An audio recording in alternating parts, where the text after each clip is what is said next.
The untold story of Jai Hind, Jai Hind. You hear it everywhere when our Prime Minister ends his speech, when soldiers salute at the border, when we celebrate Independence Day at school. We use these two words hundreds of times.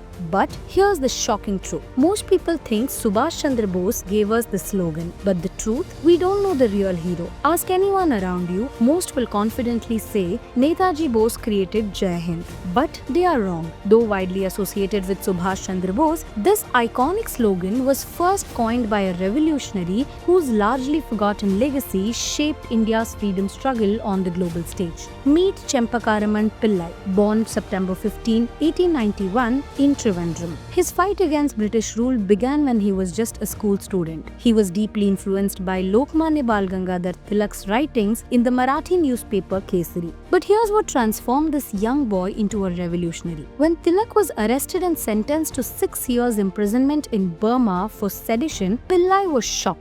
That moment changed everything. He decided to dedicate his entire life to India's freedom movement. And what did this teenager do? He began shouting Jai Hind on his school campus as a protest against British rule. But here's the dramatic part. His sloganeering alarmed the school principal, who called the police. Imagine a school boy creating such a powerful slogan that it scared the British authorities. Later, Chempakaraman Pillai traveled to Europe for higher studies. When World War I broke out, Pillai founded revolutionary committees in Europe and became active in the Berlin Committee. In July 1914, from Berlin, he sent a powerful message to Indian soldiers. The time has come to revolt and liberate the motherland. And here's the fascinating connection to Netaji. When Chempakaraman met Subhas Chandra Bose in Europe, he shared his revolutionary vision and strategies. Bose learned from Pillai's pioneering work in building international networks for India's freedom struggle. For decades, Jai Hind remained associated with Pillai and other revolutionaries in Europe. But in the 1940s, something historic happened. Subhas Chandra Bose, Indian National Army, adopted Jai Hind as their official greeting and battle cry. Suddenly, INA soldiers charging into battle shouted Jai Hind.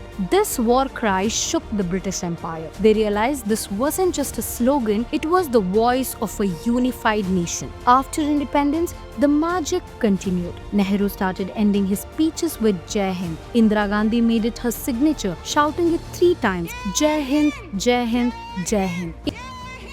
India's first postage stamps in November 1947 had Jai Hind written on them in Hindi script. All India Radio ended broadcast with these words. Since the 1990s, it became the Indian Army's official greeting. Chempakaraman Pillai died on May 26, 1934, 13 years before independence. He never saw his schoolboy slogan become India's unofficial motto. He never saw millions shouting his words with pride. Today, when politicians address rallies, when soldiers guard borders, when we celebrate our festivals, we're all using words created by that rebellious teenager from Kerala who dared to shout Jai Hind in his school compound. So the next time you say Jai Hind, remember Chempakaraman Pillai, the forgotten revolutionary who gave India its most powerful voice. Jai Hind.